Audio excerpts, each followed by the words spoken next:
এটা যেহেতু শিশুদের কবরস্থান এবং মন্দিরও আছে, এই জায়গাটা নাকি এই শাহিদ নাকি দখল করে ঘর টর তুলেছে। এই বিষয়টা আমি জানতে পারলাম, এটা শুনে আমি এসেছি।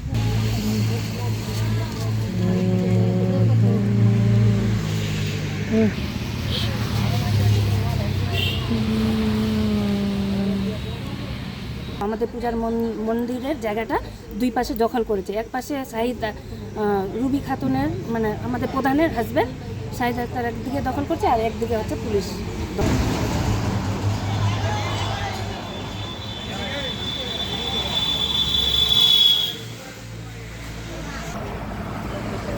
আমি জানতে পারলাম যে রামপাড়া এবং তার আশেপাশে সব পাড়ার লোক এখানে জড়ো হয়েছে, আমাকে ডাকা হলো। বিষয়টা হলো যে এটা যেহেতু শিশুদের কবরস্থান এবং মন্দিরও আছে, এই জায়গাটা নাকি এই শাহিদ নাকি দখল করে ঘর টর তুলেছে। এই বিষয়টা আমি জানতে পারলাম, এটা শুনে আমি এসেছি। মূলত কি ঘটনা জানতে পারলেন এখানে এসে?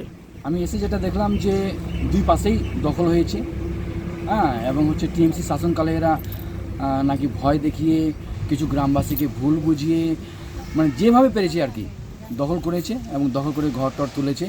এবং গ্রামবাসীর যেটা দাবি হলো যে আমরা আমাদের জায়গা পুনরায় ফিরে পেতে চাই, এর জন্য যা যা করণীয় যতদূর যেতে হয় এনারা যাবে, সঙ্গে আমরা আছি।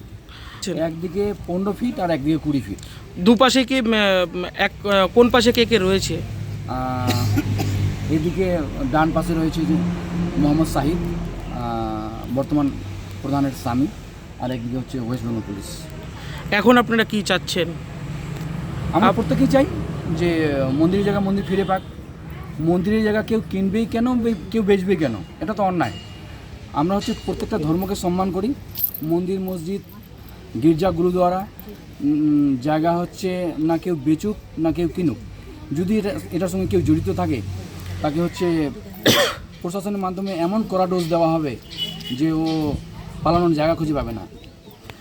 এই জায়গাটা কোথায়? এই জায়গাটা হলো NH-এর পাশে, এবং এটা মোটামুটি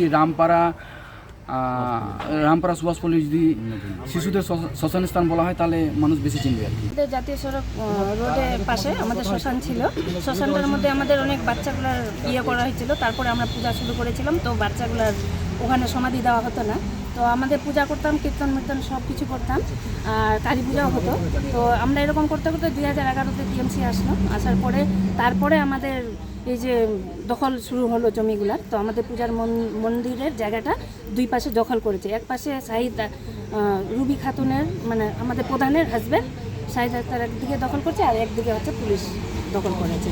তো আমরা চাই যে এই জমিটা আমাদের যতটা ছিল আমরা ওই জমিটাই লাগবে। আমাদের যেখানে কীর্তন যা শুরু করছিলাম সেই কীর্তনটা আমরা শুরু করবো আবার। দু সাইডে কতটা জমি দখল করেছে? 20 ফুট, আর এদিকে 20 ফুটের মতো, এরকমই 15 ফুটের মতো। হ্যাঁ, আমরা পরে গ্রামের লোকের কাছে শুনলাম, মহিলাগুলো আমরা মিটিংও করেছিলাম এটা নিয়ে। আনন্দ মনিকা দিয়ে আমরা মহিলাগুলো সবাই মিলে রামপাড়াতে বসাইছিলাম মিটিংটা। তো এইভাবে দখল করে বলছে কি না এটা আর হবে না, ওই জন্য আমরা আর কিছু বলি না, দখল করছি যে আমরা জানতে পারি। আমরা মিটিংও দখল করে কি বিল্ডিং উঠিয়েছে? বিল্ডিং হয়ে গেছে, ওয়াল হয়ে গেছে, দুপাশে ওয়াল করে বিল্ডিং করে নিয়েছে।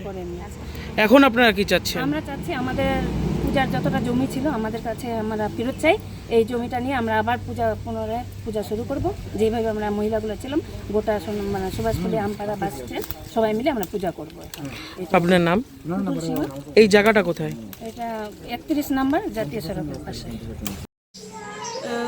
কালী মন্দিরের সামনে আমাদের জায়গা আছে, ওটা আমাদের কাগজও আছে। আমরা সফিয়া খাতুন নামে একটা মহিলা ছিল, ওনার কাছ থেকে নিয়েছিলাম, এবং হেদায়তুল্লাহ আমাদের ধামিগজেরই আছে, ওরও জমি ছিল, ওর কাছ থেকে নিয়েছিলাম। আমাদের জমিটা নেওয়ার পর ওনারা যতটা আমাদের পজিশন দিয়েছে সেইভাবে আমরা বাউন্ডারি ওয়াল করেছি। আর যেটা ওনারা বলছে আমি জানি না কতটা সত্য, তবু আমি বলছি মানে আমাদেরকে যতটা ওরা পজিশন দিয়েছে, যতটা আমরা জমি নিয়েছি ওই হিসাবে আমরা ওয়াল করেছি। মানে ওদের দাবি যে 20 ফিট আপনারা মানে জমি বেশি দখল করেছেন। ওটা আমি জানি না, কিন্তু আমরা দুজনের কাছে নিয়েছি জমি, আর আমাদের যতটা ওরা পজিশন দিয়েছে সেই হিসাবে আমাদের বাউন্ডারি করা আছে। আমাদের ভিডিও ভালো লাগলে লাইক এবং শেয়ার করুন। কমেন্ট সেকশনে গিয়ে জানান আপনাদের মতামত। আরও ভিডিও পেতে আমাদের চ্যানেল সাবস্ক্রাইব করুন এবং প্রতি মুহূর্তে খবরের আপডেট পেতে প্রেস করুন বেল আইকন।